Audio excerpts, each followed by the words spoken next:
The detention bay of the Kraloth Dominion smelled of ammonia and rust. Commander Tok's claws clicked against the metal flooring as he approached the holding cell, his 4 eyes narrowing at the human specimen inside. He had overseen the capture of hundreds of species across dozens of systems, but something about this one unsettled him. The human sat cross-legged on the floor, her dark hair tied back, wearing the tattered remains of a colony jumpsuit. She didn't cower. She didn't rage. She simply watched him with an expression he couldn't quite decode. Human Nira, Tok said, his translator rendering his clicks and hisses into something approximating common galactic. You and your colony violated Dominion space. The penalty is processing. Tok said her. Arlie, Tok said. Nira tilted her head slightly. Processing. That's what you call it? Your kind always wants to negotiate, Tok chittered, a sound his species made when amused. There is nothing to negotiate. You are resources now. A.T. Behind him, Tok heard the soft padding of feet. The cubs, 7 of them, all younger than 5 cycles, had followed him from the breeding chambers again. His subordinates were careless, always letting them wander. These ones were Urathi cubs. Their species recently conquered. Their parents already processed. Their large eyes reflected fear and curiosity in equal measure. Nira's gaze shifted past Tok to the cubs. Something in her expression softened, just for a moment. Those are children, she said quietly. They are assets, Tok corrected. They will be trained, indoctrinated, made useful to the Dominion. You mean you'll break them? Nira stood slowly, her movements deliberate and non-threatening. She was tall for a human, nearly reaching Tok's shoulder despite his species' natural height advantage. Turn them into soldiers or slaves. Tok's mandibles clicked in irritation. This is the way of the galaxy. The strong consume the weak. Your species is young. You do not understand. We understand plenty. Nira moved closer to the energy barrier separating them.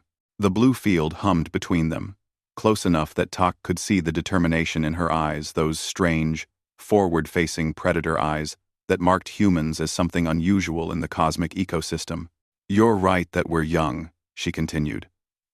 We've only been in space for 3 generations. But you know what we learned in our short, brutal history on our homeworld? We learned that the strong don't survive by consuming the weak. They survive by protecting them. Tok's translator struggled with the concept. Inefficient. Wasteful. Is it? Nira glanced at the cubs again. One of them, the smallest, had crept closer, clutching a tattered cloth to its chest. How many species have you conquered, Commander? 47, Tok said with pride. And how many have rebelled? Tok's silence was answer enough. Nira smiled, but there was no warmth in it. We had wars on Earth that lasted centuries. Empires that fell because they forgot one simple truth. You can chain a body, but a spirit rebels. Always. Philosophical drivel, Tok hissed. Your colony is already dust. Your transport destroyed. You are alone. I'm never alone.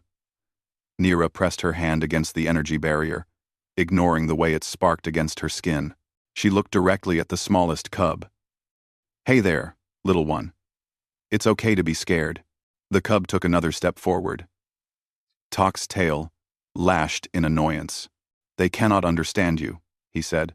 Understanding isn't just about words. Nira knelt down, making herself smaller, less threatening. She began to hum a soft, melodic sound that Tok's translator couldn't process because it wasn't language. It was something older, something primal. The smallest cub moved closer to the barrier. Then another. Then another. Step away, Tok commanded the cubs in their language. They didn't move. Nira's humming evolved into a lullaby, words in her own tongue that none of them could understand. But the emotion behind it was universal. Safety, warmth, protection. One by one, all 7 cubs lined up on their side of the barrier, their large eyes fixed on the human. The smallest one reached out a tiny paw toward her. Tak felt something he hadn't experienced in years. Uncertainty. "What are you doing?" he demanded. Nira looked up at him, still humming. And in that moment, Tak saw something that made his blood run cold. He saw the same expression he'd witnessed on the faces of mothers from dozens of species when their young were threatened. But this human had no offspring here. These weren't her young. She saw them as hers anyway. "I'm showing them something you'll never understand," Nira said softly, her lullaby fading. "I'm showing them that someone cares. Sentiment is weakness. Then explain this." Nira gestured to the cubs, all 7 standing between her cell and their commander, their postures unconsciously protective. "I didn't ask them to stand there. I didn't command it. They chose." Tak stared at the small backs of the cubs, at the way they'd positioned themselves without training, without orders. The smallest one was trembling, but it didn't move. None of them did. "This changes nothing," Tak said, but his voice carried less certainty. "It changes everything." Nira stood, her presence suddenly filling the small cell. "Because now you know. You know that your dominion is built on sand. Every species you've broken, every child you've stolen, they all remember. They all wait. And when someone shows them that there's another way, that strength can mean protection instead of domination." She left the sentence unfinished, but Tak understood. He saw it in the cubs' eyes as they finally turned to look at him, not with fear, but with question. Why hadn't he hummed to them? Why hadn't he offered comfort? "This human will be processed tomorrow," Tak announced to his guards, his voice sharp. As he stalked away, he heard Nira's voice one last time, soft but carrying. "I'll be here if you need me, little ones." The cubs didn't move until the guards forced them. Tak didn't sleep that night. He kept seeing those 7 small backs, lined up behind a human they'd just met, defending her without understanding why.